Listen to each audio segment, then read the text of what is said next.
Hey, Flooring Pros, Jerry Levinson here with Profit Now for Flooring Dealers, and I want to show you the number one way to grow your flooring business. Something simple, easy to understand, easy to do. You guys can do it this weekend. It's August 2024. It's the weekend. Get out your books and just do this exercise.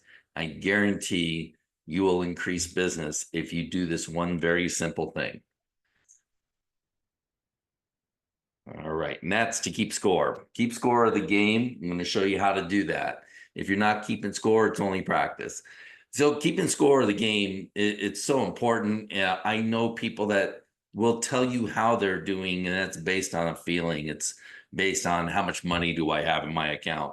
Um, it, it's a false sense of how you're doing and how you feel like you're doing. So you don't really understand it unless you keep score. And I don't know a whole lot of people that do. The people that I've talked to and worked with, I help them do this, but there's not a lot of people that are doing this ahead of time and who really understand where they're at.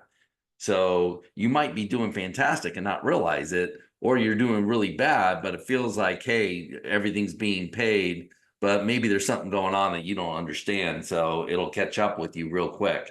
I'm going to show you how. But we talked about this in the forum, cash basis versus accrual basis accounting. What should you use? I recommend an accrual basis. With cash, it shows you the money that you deposited. It doesn't show you your top line sales. So it's good to understand your cash flow and your cash flow needs. So cash basis can help you understand, how much do I need to make payroll? How much do I need to pay the salespeople, the installers, paying suppliers, paying the overhead? So there is some good information. There's also some tax benefits to cash basis. And you'll get some accountants that recommend that you do cash basis. You'll get an equal amount, probably more, that recommend that you do an accrual basis. It's terribly confusing for us because we're just taking the advice from people that say this is what you should do, and we do it from them. But I'm going to tell you, I've always used an accrual basis because it is a direct reflection of how our sales performance is. It's going to help me understand how much we sold, what's your closing rate, where you need more, where you need to invest more in marketing, or you might need more lead generation. An accrual basis is a much better snapshot of your success, where you're at, if you're not doing well, if you are doing well. It's going to be a better guide for you to run your business. All right, by keeping score, you're going to increase sales over last month and year to date over last year. There's no way you humanly can't do this. You can't fill out this grid. You can't fill out this paperwork and not be interested in doing better than you did last month and last year. It's going to influence your sales team the same to improve sales. When you share the numbers with your sales team, they want to do better. Everybody wants a better score. We always win the game with a better score, right? So everybody's going to try to improve that score. Everybody's going to celebrate when you improve that score. Everybody's going to understand when you're having financial problems, things are tough, while you're stressed out. All you got to do is look at the score of the game and tell that, hey, we're losing right now. So, what can we do to help? What kind of lead generation can we do? What kind of networking can we do? Can we call customers? We need to hit a certain revenue goal in order to meet sales. Well, I got to know what those numbers are. You can't just say, hey, things are really tough right now. We need to step it up. That doesn't really give anybody anything to go off of. So it really guides you on what you're doing. It's going to help you in all areas of your business. So the formula that I use for running, for the running total. All right, what I want you to do is write down total sales for 2023. You can go back to 2022, 2021. It's interesting data. I always kept track. Every month I put in the new number. So 2023, you put in what that number is. You're going to put that underneath the running total. And then the formula that you use is equals C2 plus B3. That's to get this number, the 221,938. It's going to add this number and this number to get this number. You can copy and paste that here and it's going to keep that formula all the way down to show you what your running total is. And that's so important to know, because let's look at 2024. I'm kind of curious, and all these numbers are made up. Okay. So this doesn't reflect anybody's business, but I'm curious, did I do better in January?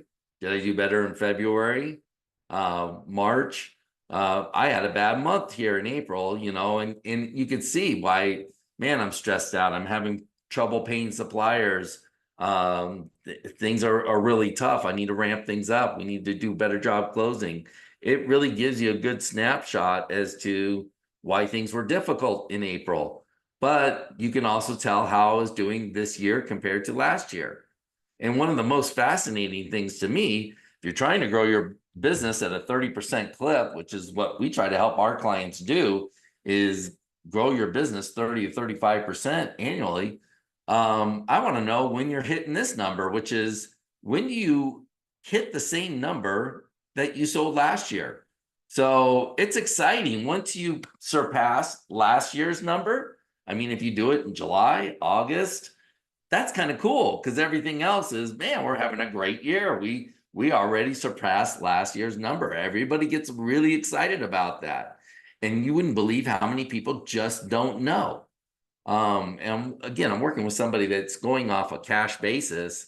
So it's only measuring his deposits. It's not measuring his sales. So the number is not accurate. It doesn't give him a good number to go off of. So he doesn't really know where he's at. We got to switch the accounting over to accrual to figure out where he's at. That's one of the big topics going to be at the master class. We're going to show you how to do it. I just showed you how to do it here, but we've got this and a lot of other great information. It's going to help you improve your marketing, help you increase your closing rate, help you increase your profit margins, hire top talent, and train your sales staff so they're prepared and they'll increase their closing rates and increase your margins. To show you really leadership is so important in any business, this business or any business. What the performance of your sales team is a direct reflection of your leadership. So how do you lead that team effectively? So we'll show you a lot of good skills and a lot of good things that you can do to effectively lead your team, and create a business that operates without you. For more information, go to jerrylevinson.com. Just reach out to me. You can call me on my phone number, reach out to me through Facebook. But either way, we'll get you signed up, get you ready for the masterclass Thursday, November 14th and Friday, November 15th. It's a 2-day class in Orlando, Florida. We're going to have a great time. You're going to learn a lot, network with other flooring businesses who are also interested in growing their business. And you'll be able to talk to people that aren't your direct competitors and see how they're doing. What have they done that's worked? How have some of them, because there's going to be a lot of my clients there, how have they implemented these practices to grow their business? How has it worked for them? What did they struggle with? So we'll go over all that stuff. You'll get a lot of value out of this masterclass coming up. The price is $950 to come, and then $250 if you want to bring a guest.